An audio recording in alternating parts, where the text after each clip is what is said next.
Welcome to another episode of The Welcome Table with Tatum and Sydney. And today we are joined with Professor Cole Morgan, who is a professor of English at the University of California, Irvine, and he focuses on African American literature, narrative form, and critical race theory.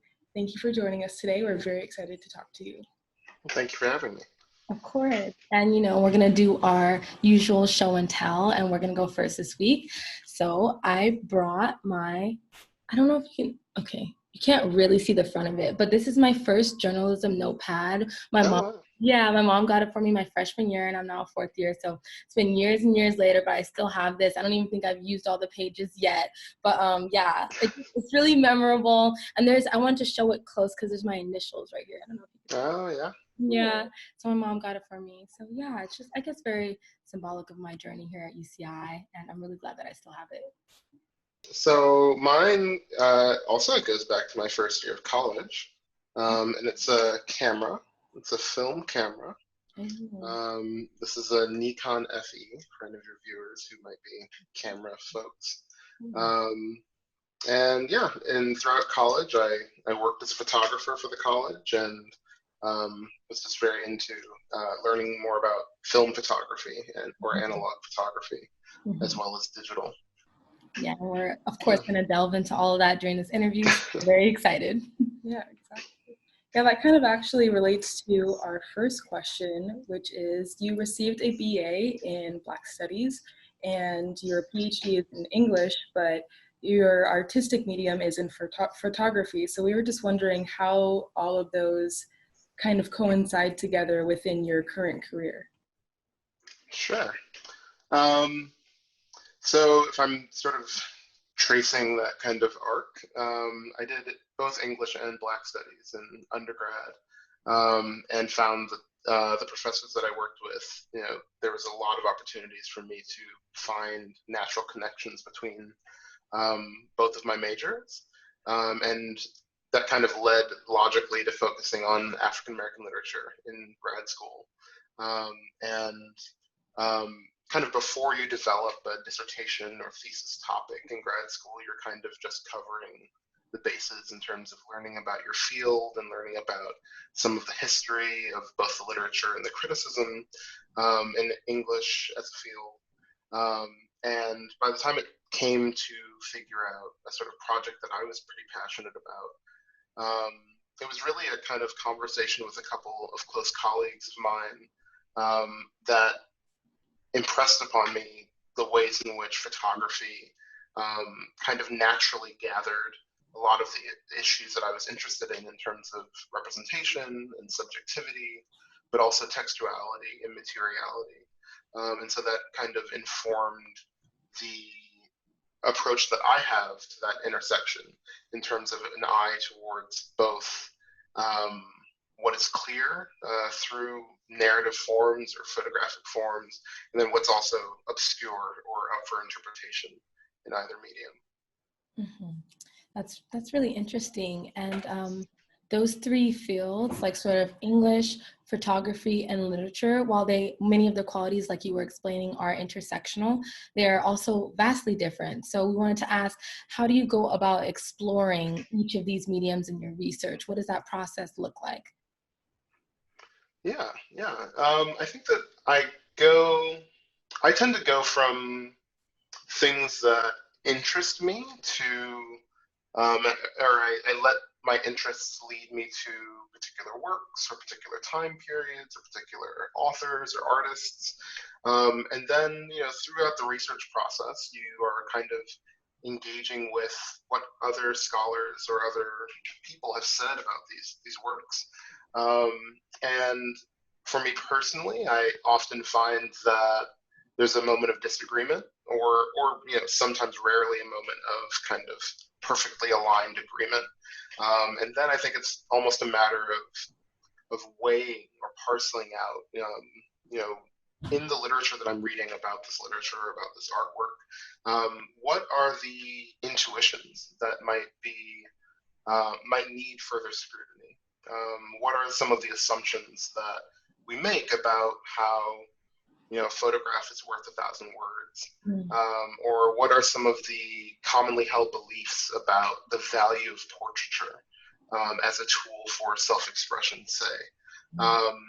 And I think that when things are going well for me, I find a way to articulate what my reservations might be about some of those assumptions. And then at other times, I'm sort of struggling against a common consensus that I might be compelled by. But then I think that just as, I'm sure you're familiar with writing papers, you're stringing together how you might navigate a field of secondary sources.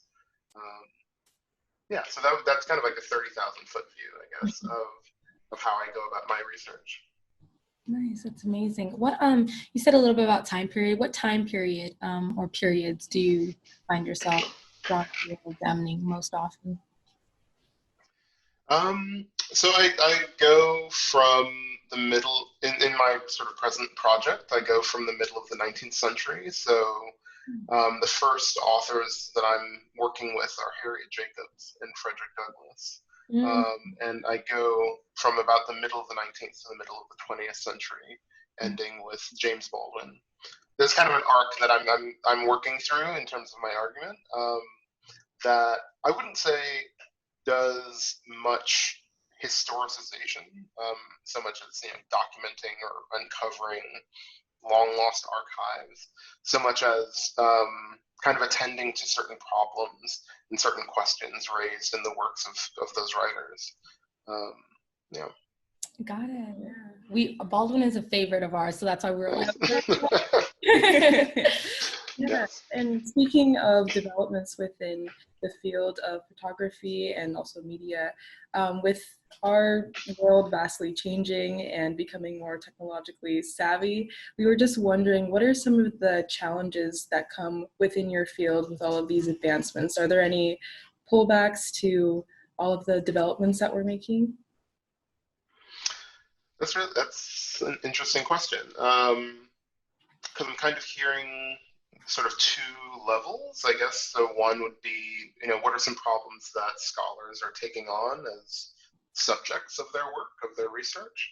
And then what are some problems that scholars are maybe faced with or that might inhibit their work, or just their living. And I think that in a lot of ways, those two are, of course, intertwined.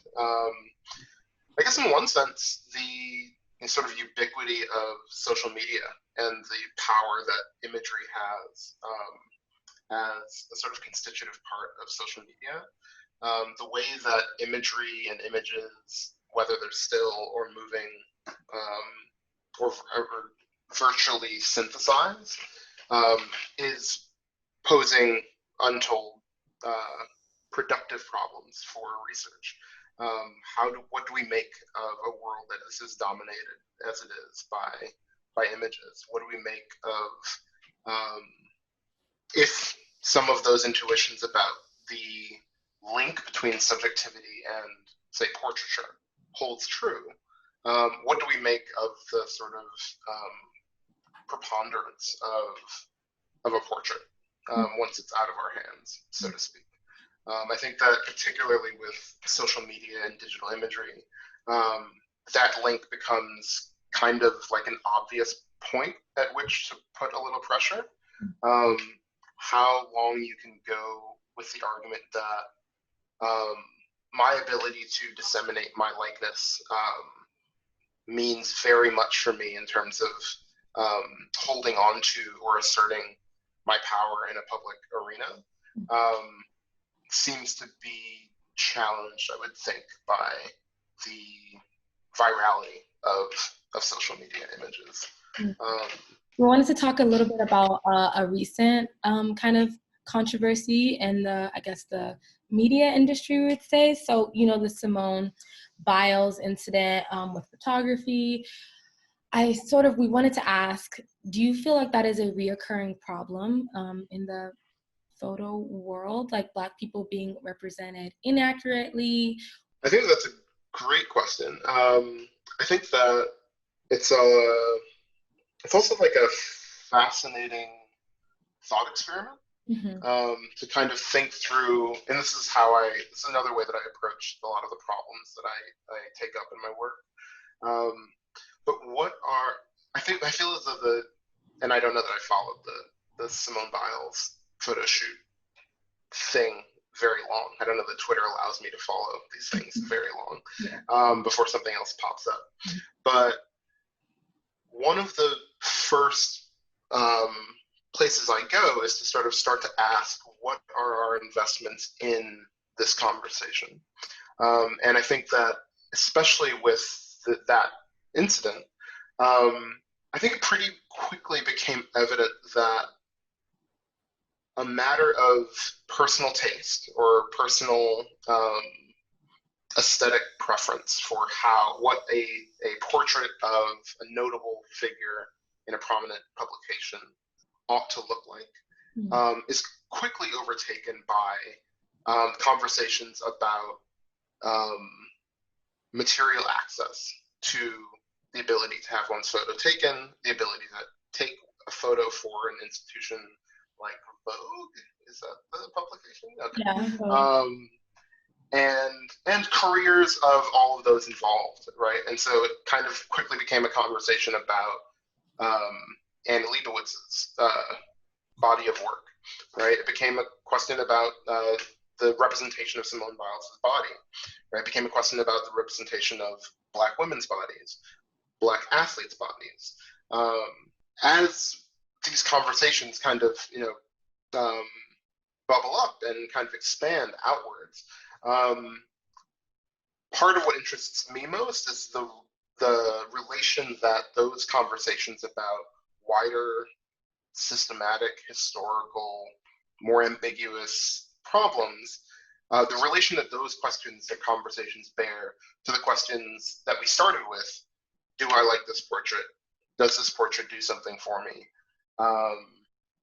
That relation and how far those conversations get kind of endlessly fascinate me, because of the way that they kind of balance individuality and a sense of community, or just a struggle to locate ourselves within society. Mm-hmm. Yeah, there's often another layer to something that seems as simple as just taking a picture. There's an extra connotation to it. And with that in mind, we wanted to ask you, with your experience as a person of color, how has that affected your own personal creative lens? That's an interesting question. My personal creative lens. So I would say partly I feel as though I've been on quite the hiatus in terms of making artwork just through grad school. It's kind of a lot of the research and writing and thinking and conversing with people side of things, and if anything, reflecting on my experiences actually having a camera in my hands and producing artwork.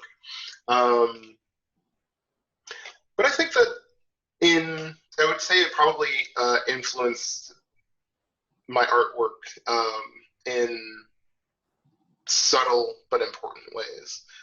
So working as a photographer in undergrad, I worked for the college. I worked for the sort of version of my college's alumni magazine.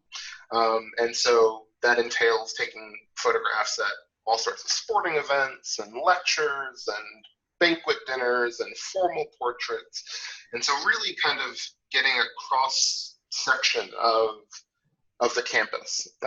And I think, as with any sort of public facing publication, there are questions that I think a scholar of, I don't know, me might pick out and say that, oh, it's interesting that Cole chose to represent these sorts of figures in and amongst the college. It's interesting that these spaces or these types of images find expression in the magazine when a person of color is behind the lens. I don't know that I've done that kind of study for my own artistic output, but certainly in the way that I think about artistic work and this question for other figures, I'm sure that it would hold true for me. Yeah, I should maybe go back and look at work that I produced then.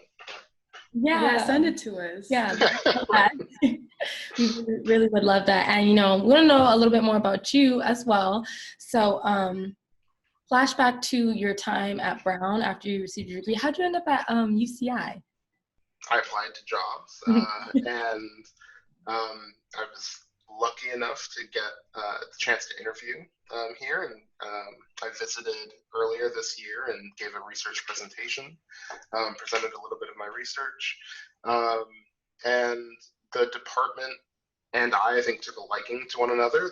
There are fabulous scholars here, both in the English department and throughout the university. And after that, it was a very short decision. But it's been it's been a thread of excitement throughout this like crazy, brutal year. But, did anything in particular like draw you into the university? You said we have amazing scholars. But yeah, did anything else draw you in? I think that the opportunity to work at a school this size, it's much bigger than Brown. It's much bigger than my liberal arts 1,800 student undergrad institution, and so the opportunity to work at a larger institution, a public institution, and an institution with programs like your African American Studies program and like your visual studies program and the sort of interest in critical theory that sort of span across departments.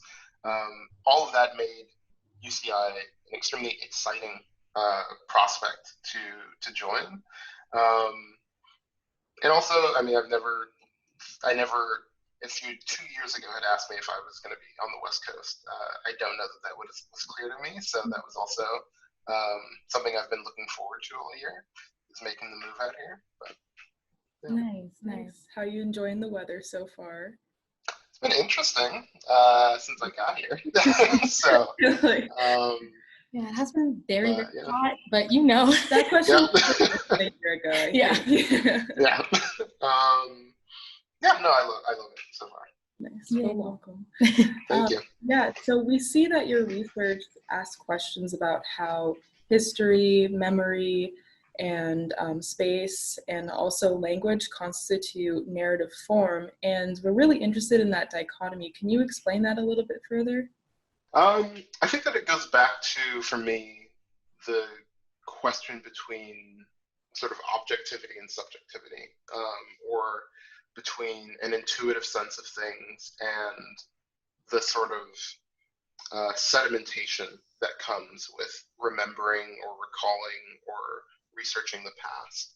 And so in a lot of my work, I'm often thinking about the difference between the way that something appears and something, when I say something, I'm intentionally being capacious in terms of, a photograph, which can be, I think, taken in pretty immediately in one sense, or, a 300-page novel, which, can sort of be dense and kind of takes a while to sit with and think about, or at least process. And all the ways in which you think back to that photograph or think back on that work of fiction or work of nonfiction.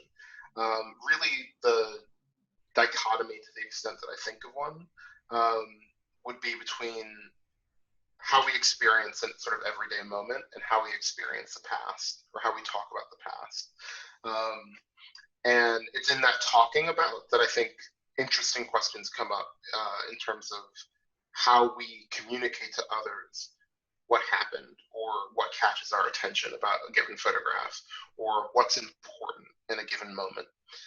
And it's interesting to me because inevitably there will be differences and divergences between my experience of a situation and your experience of a situation.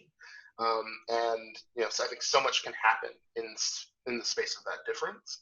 And I think that you also get a sense of what's at stake, or what is consequential, especially when we might be reflecting on a given moment for the express purpose of coming together and building solidarity or forming community. And so those are some of the sort of grandest themes running through my work and the work that I'd like to do. Interesting. Yeah.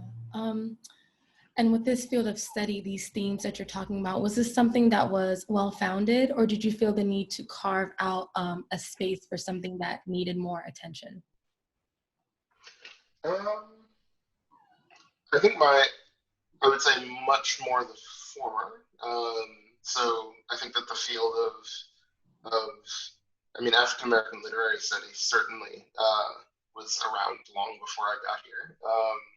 And I mean, so part of my research, I think, was just trying to take in as much of that field as I could and find a space for myself within it, not even a space that is necessarily unique or that I was carving out, so much as just part of the field that I found myself interested in or drawn to. And that, I think, has to do with research around trauma and memory and history, and the way that those things make their way into literature, and also subjectivity and sort of individual experience has always been a kind of hobby horse for me. And then I think that to the extent that there's a carving out in the field, I think that it has more to do with how I find my way to the materials that I take up. And so I don't know if I would say that I found many scholars who were wrong, or who were certainly doing harmful work at all. So much as there was room to say something about the collection of texts and the collection of questions that I had. And so to the extent that that's a prescriptive path, I think that it's helpful to think critically about that question of how am I finding myself in this field, or how am I finding myself in this research? What are the questions that I'm interested in, or that I think we could all do with asking? To the extent that I've done any of that, that's how I would describe myself carving out a space or a path in the field. Yeah, and with all this room that you have now to, discover your field and research, where would you like to go with your research? And do you have a dream destination, or does there need to be one? What are your thoughts on that? That's a very generous question. Thank you. I'm very excited to learn more about UCI, my colleagues here, the students here. I'm excited to teach and just sort of develop, get a few courses under my belt. And it's always been an exciting prospect to me to develop my own ideas in conversation with others, both horizontally in terms of colleagues, but also in terms of teaching and working with students. And so I think that there's a sort of teaching portion. And then I think in terms of research, thinking a little deeper about the dissertation that I've been working on for the last few years is something that I'm really looking forward to. And thinking about those questions, again, in conversation with folks here at UCI, is something I'm looking forward to. And then I think in this sort of what feels like very far future, when we're all gray,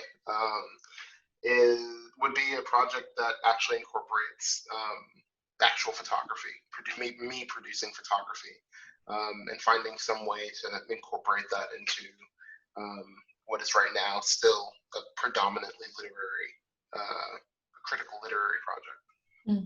Okay. Sounds amazing. Thank you for sharing that with us, and thank you for taking the time out of your day to speak with us. Come on the welcome table. We're so excited to have you at UCI. So thank you for the invitation, and it's great to be here. Thank you guys for taking the time, and this is such a easy process, so thank you for doing the work as well. I would say that I will see you guys on campus, but I don't know if that's gonna happen. I know, yeah, we will try to virtually. Yeah. Yeah. All right. Well, that was super inspirational. Very much so. I enjoyed that a lot. Yeah. Well, thank you guys all for watching this episode of The Welcome Table, and thank you again to Professor Cole Morgan. This has been Tatum and Sydney, and we will catch you guys next week. Bye. Bye.